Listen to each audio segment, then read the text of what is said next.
नाज़िर उमरकोट में 9 महीना अॻु मुबैना ज़्यादती करे बेदर्दी सां क़तल कयल जनता माली जे क़ातिलनि जी गिरफ़्तारी लाइ वारसनि ऐं सियासी समाजी अॻवाननि एहतजाजी मुज़ाहिरो कयो। उन हवाले सां ॾिसूं था राशिद कादिर भट्टी जी ही रिपोर्ट।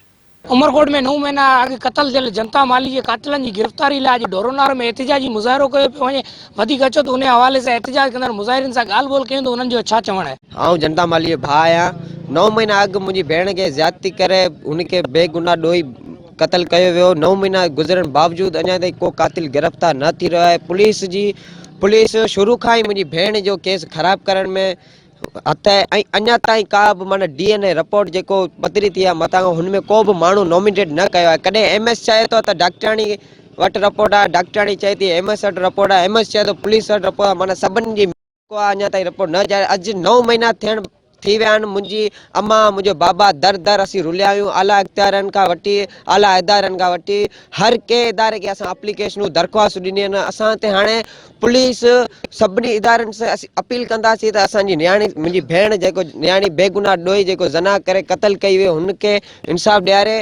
हाँ तो यकीन करो अफ़सोस भी कोन थो थिए छो त असां शायदि बेहिस क़ौम जा हिस्सा बेशऊर माण्हू आहियूं जेको अहिड़नि वाक़िअनि खे ॾिसंदा आहियूं ॿुधंदा आहियूं। हिकु ॿ ॾींहं एहतजाज थींदो आहे पर अफ़सोस इहो आहे त जेके माण्हू आहिनि इंतिज़ामिया उन्हनि जे कन ते का बि जूं बि न सरंदी आहे।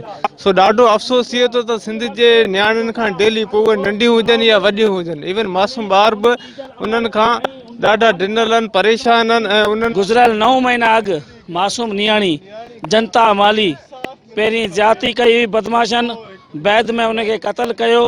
उन खां पोइ सदाईं मुख़्तलिफ़ क़िस्मनि जा हरबा इस्तेमालु करे कॾहिं रिपोर्ट में हेराफेरी करण जी कोशिशि कनि था त जेको माण्हू गिरफ़्तार थियनि था उन्हनि खे आज़ादु कराइण जी कोशिशि कनि था।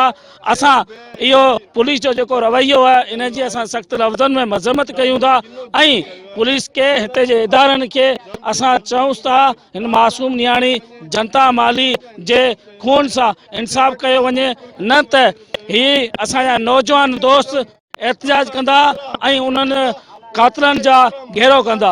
त फ्यूडलिज्म जो दौर ख़त्म थी वञे, फेवरटिज्म ख़त्म थी वञे।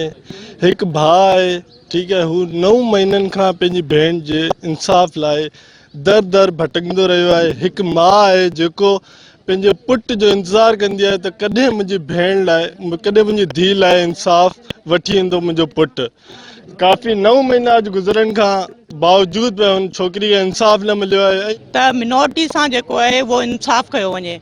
असीं अॼु डोनार इंसाफ़ करे आहियूं त मिनोरिटी सां इंसाफ़ कयो वञे ऐं जेकॾहिं इंसाफ़ न थियो त असीं पंहिंजा क़दम जेको आहे अॻिते वधाईंदा रहंदासीं ऐं इंसाफ़ जे लाइ भीख घुरूं था असीं अव्हां खां त महिरबानी कयो हिन वीचारी नियाणी सां इंसाफ़ कयो वञे। तव्हां ॻाल्हियूं ॿुधियूं ढोरोनार में एहतजाज कंदड़ जूं, उन्हनि जो इहो ई चवणु त उमरकोट में अॼु खां 9 महीना अॻु क़तल थियल जनता माली जे क़ातिलनि खे गिरफ़्तार कयो वञे ऐं उन्हनि खे सज़ा ॾिनी। उन्हनि जो इहो ई चवणु त जनता माली जे क़तल खे 9 महीना गुज़री विया आहिनि पर क़ातिलनि खे बासर माण्हुनि जी पुठभराई हासिलु आहे पर उन्हनि ते कंहिं बि गिरफ़्तारी न थी सघे, नई नियाणी सां इंसाफ़ थी रहियो आहे। एहतजाज कंदड़नि जो इहो ई चवणु त असां सां इंसाफ़ कयो वञे, न त ॿी सूरत में असां सरापा समूरी सिंध में सरापा एहतजाज हूंदासीं। राशिद कादिर भट्टी, मेहरान TV न्यूज़, ढोरो नारो।